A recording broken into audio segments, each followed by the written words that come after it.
Well, here's something that's going to be pondering my brain earlier this morning. Besides the class coming up in several hours, that I still have to think about the old classics studied last semester that have to apply to a hell of a lot.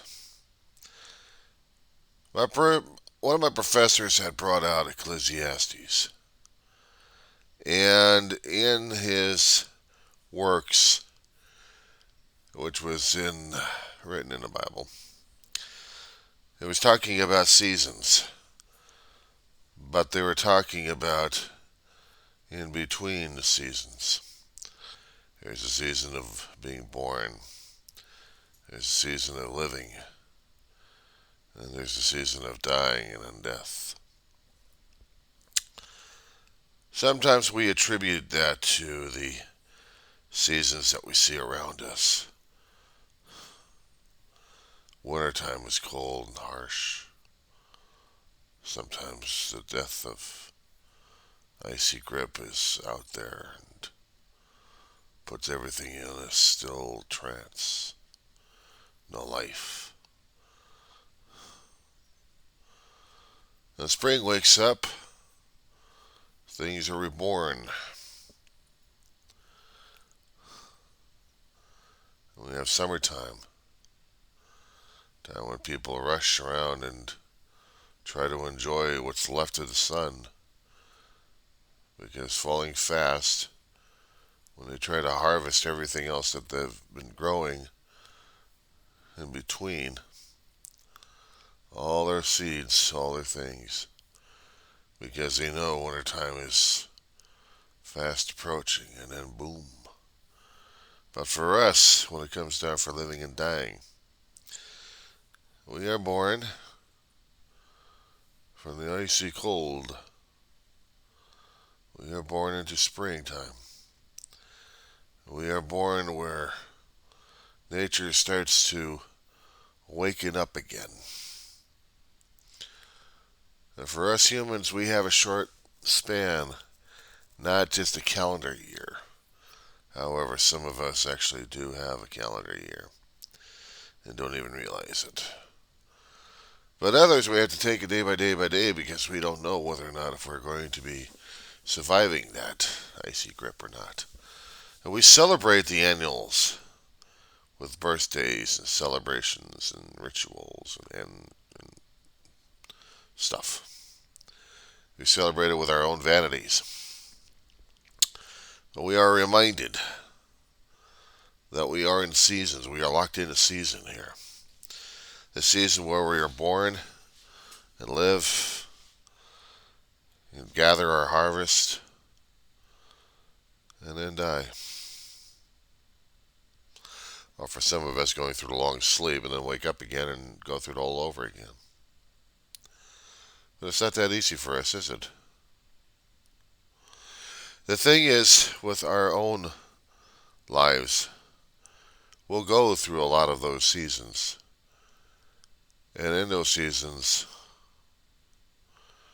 we have the pleasure of family and friends until it's their turn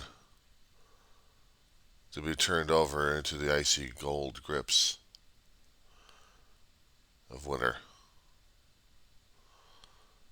And then we're not seeing them ever again. And our own pain and our own grief is our own seeds that we have planted that bears a hell of a lot of bitter and weird fruit. The tears feed those seeds and are harvested at fall. And we weep and we cry throughout the winter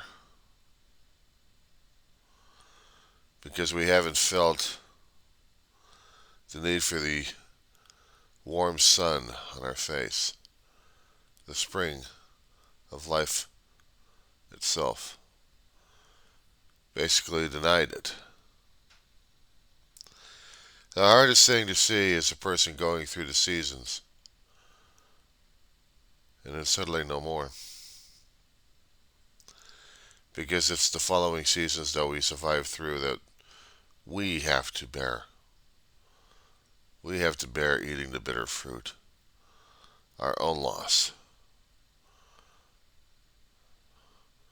our own connections severed from those we cared about a great deal, and they're no longer there. I kept telling people to get their shoes changed because the long road is ahead, and we have to trudge it until it's our time. And to look around that we see others going through the same situation. And either we can reach out and help them out or not. But if we do, we're telling them that they're not alone. They never have been alone. They still had people walking with them. Those who are living and those who are among the dead.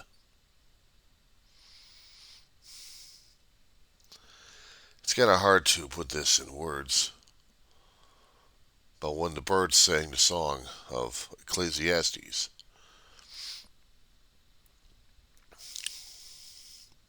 and they put in their own thing of turn, turn, turn, they might as well look at the global situation as the earth turns in its seasons. So our life cycle turns in its own rotation. To be philosophical about this is to try to do some thinking of it. I've done a lot of it over the years and over the last year of it as well.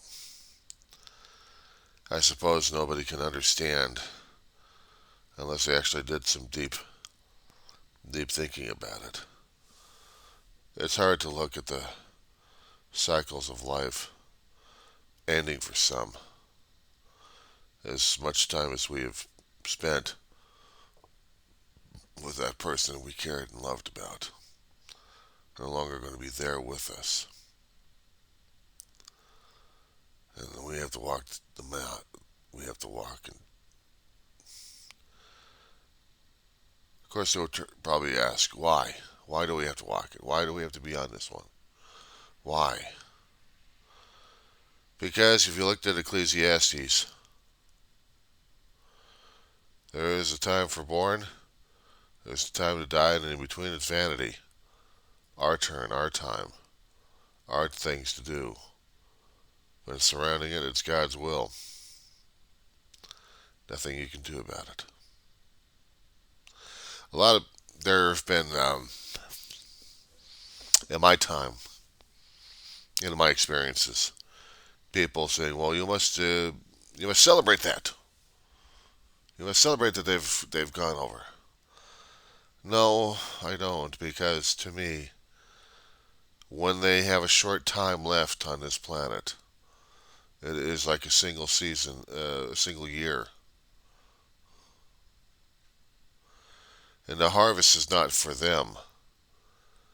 The harvest is for those after them. We deal with the bitter harvest. We deal with the pains. We deal with the fruits of their labor. We deal with the reminders of their existence. And we try to extend that as much as possible with stories, with song, with revelry if possible, or with something else to make sure that their seasons haven't been forgotten.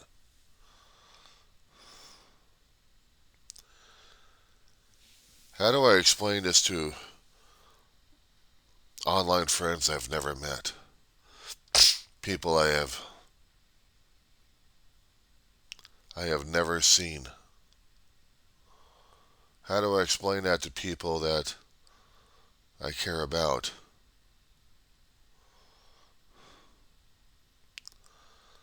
How can I make them understand that We can be upset. We can be torn apart. We can be emotionally distraught. And I've been plenty of that. I have been plenty of that. And I've been talking up a storm left and right, and that is the seeds I put. Those are the seeds to be harvested. It's my knowledge, my experiences, my life, as you will. And those I've influenced, those I have actually cared about. The seeds are planted. For me, it's still being watered by the loss of others. And when it's my time to go, those seeds will be gathered.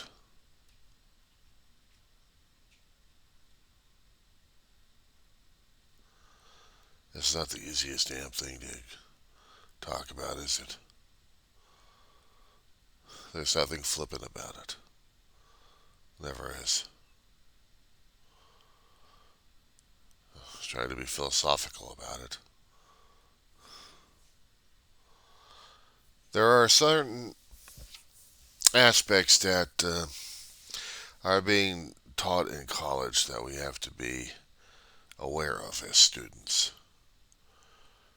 Some of the skills we have to learn is how to analyze anything and everything down to its detail, including literature, including pieces of work that relate to our reality right now as it is, our feelings, our thoughts, our behaviors. How a piece or something else would affect us one way or another, and we have to tear that apart to analyze why. We have to use what they call critical thinking skills. We have to be skeptical. We have to be analytical. We have to challenge arguments. We have to make arguments and theses.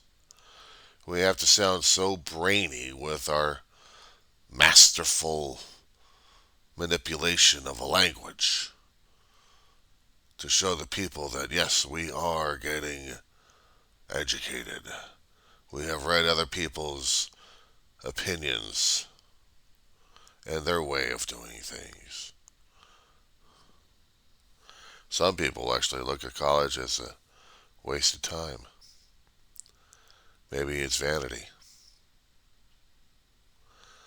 But in between that time of life and death, we make a hurry of it.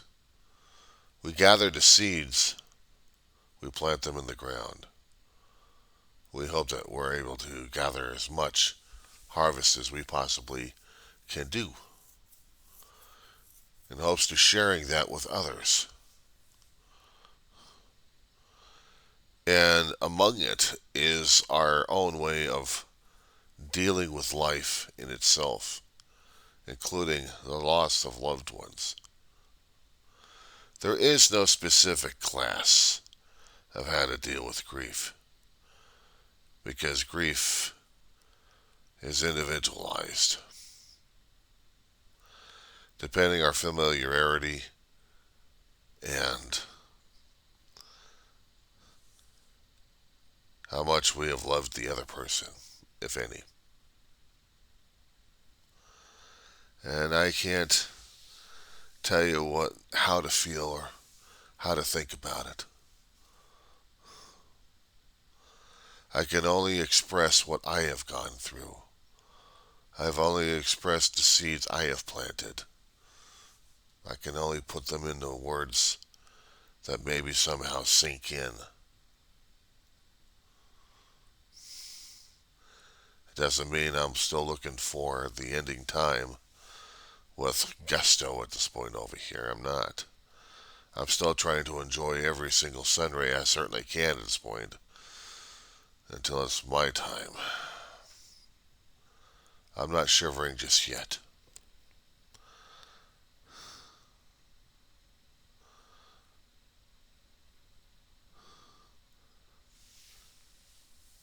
talking about this, I can still hear the birds singing in my ear.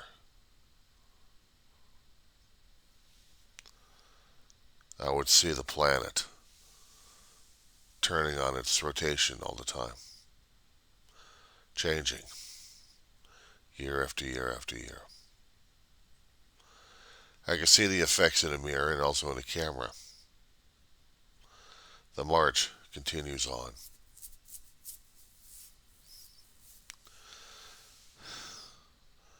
And so does the pain.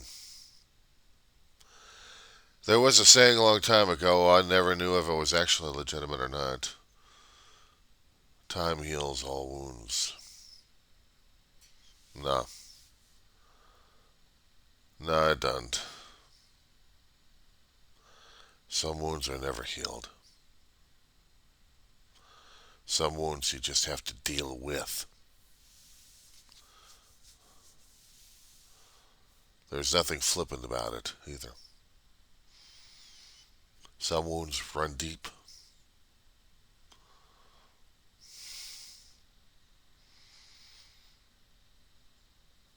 Some wounds are painfully deep.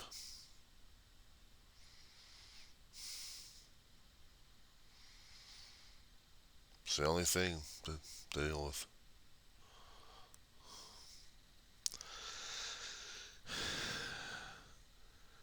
To those folks that are seeing others coming to an end, my heart, broken as it is still offered. A broken pair of shoes traveled on many pathways like this is also offered. I would offer my support because the long road never ceases. And we still have to travel many, many leagues and many days and nights before our time comes.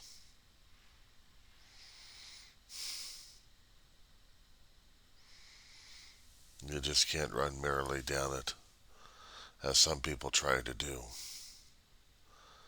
I never could understand the reasons for that.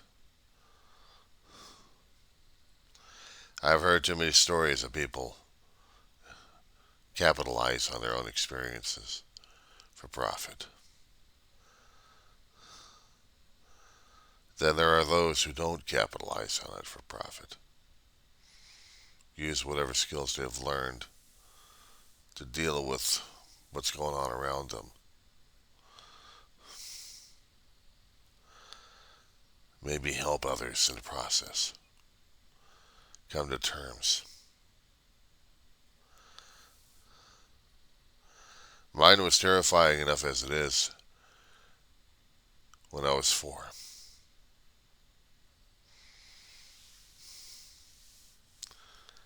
And since then, I'd stayed away from the cold of winter.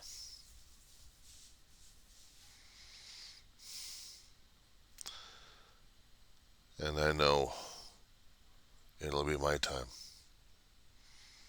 to permanently sleep.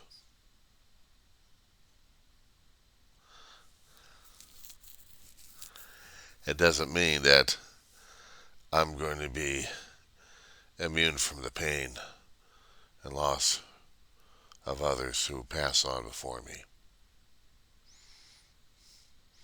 I'll still feel it. I'll still feel their passing and their loss. I will mourn. Until that time happens, I still travel. And so do you.